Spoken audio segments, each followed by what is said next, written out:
Que vit-il ou que vit-elle avec sa tierce? C'est le point de départ de cette vidéo. Je sais bien que hier j'ai parlé notamment d'une vidéo de la tierce, mais le but était d'aller chercher à quoi elle pense ton autre. Et là on va aller voir un petit peu ce qui se passe avec la tierce en ce moment. C'est une guidance générale, ne l'oubliez pas, et demandez toujours un vocal avec votre prénom avant tout règlement. Si vous ne l'avez pas, vous ne payez pas. Et clairement aujourd'hui... Alors, ça vibre quand même plutôt pas terrible, hein. En tout cas, ce qu'on me dit, c'est qu'effectivement, cette personne réagit pleinement aux énergies un petit peu trop charnelles de la personne que tu as dans ton cœur. C'est quelqu'un qui fonctionne à la tentation, à l'envie, au besoin, et visiblement, la tierce, pour le moment, correspond, je dis bien pour le moment, correspond un petit peu à... répond à ses demandes, très clairement. Et en fait, il n'a pas forcément de plus que ça envie de se prendre la tête aujourd'hui dans quelque engagement que ce soit. Et en fait, ce qu'on me dit, c'est qu'à l'heure actuelle, il y a quand même quelque chose qui est en train de se passer au fond de lui. On me parle qu'il prend conscience qu'il ne pourra pas fonctionner comme ça toute sa vie. Il a le sentiment finalement d'être toujours seul. Et malgré lui, en tout cas quand il est dans des moments de pleine sincérité avec lui-même, il comprend que ces comportements-là ne le mènent nulle part.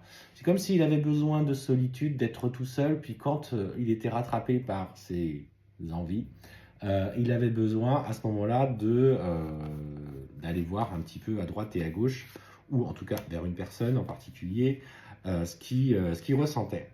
Et en fait, clairement, voilà, c'est ça. Il est en train de comprendre. Alors, il se recentre à lui, il n'est pas obligé de méditer, mais en fait, il comprend que ces comportements-là le desservent.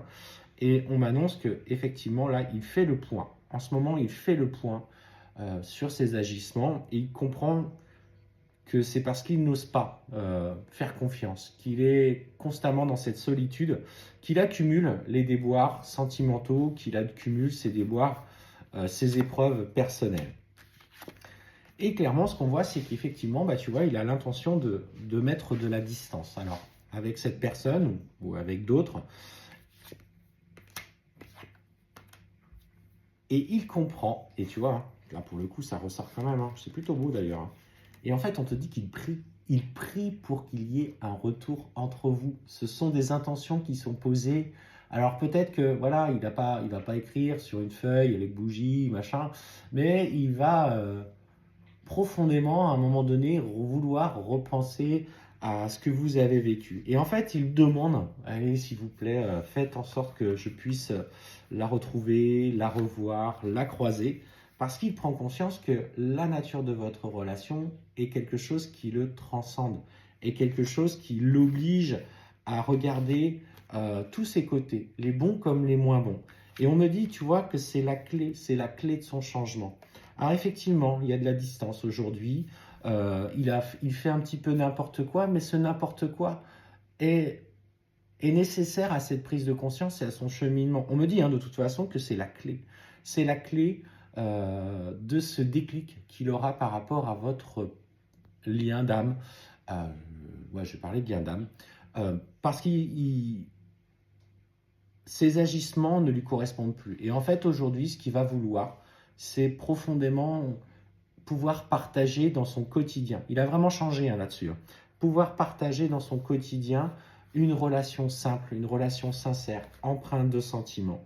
Et voilà. Et tu vois, on te dit, regarde, ne t'inquiète pas, là, vous êtes protégé. Alors j'entends que ces choix te font mal, que ces comportements, aujourd'hui, tu ne les comprends pas, que tu trouves ça injuste. Pourquoi il fait ça? Pourquoi? Parce qu'en fait, il se rejette à votre amour. Il se refuse à ressentir une telle intensité dans ses sentiments. C'est quelqu'un qui n'a jamais... qui a cru profondément en l'amour, mais qui a toujours été blessé. Mais dans tous les rapports amoureux, que ce soit l'amour peut-être par un de ses parents qui ne l'a pas considéré, les premières petites amies ou petites amies, et en fait, c'est quelqu'un qui n'a eu du mal à accepter que l'on puisse lui faire autant de mal. Donc il s'est blindé. Et c'est ce blindage qui est en train de tomber.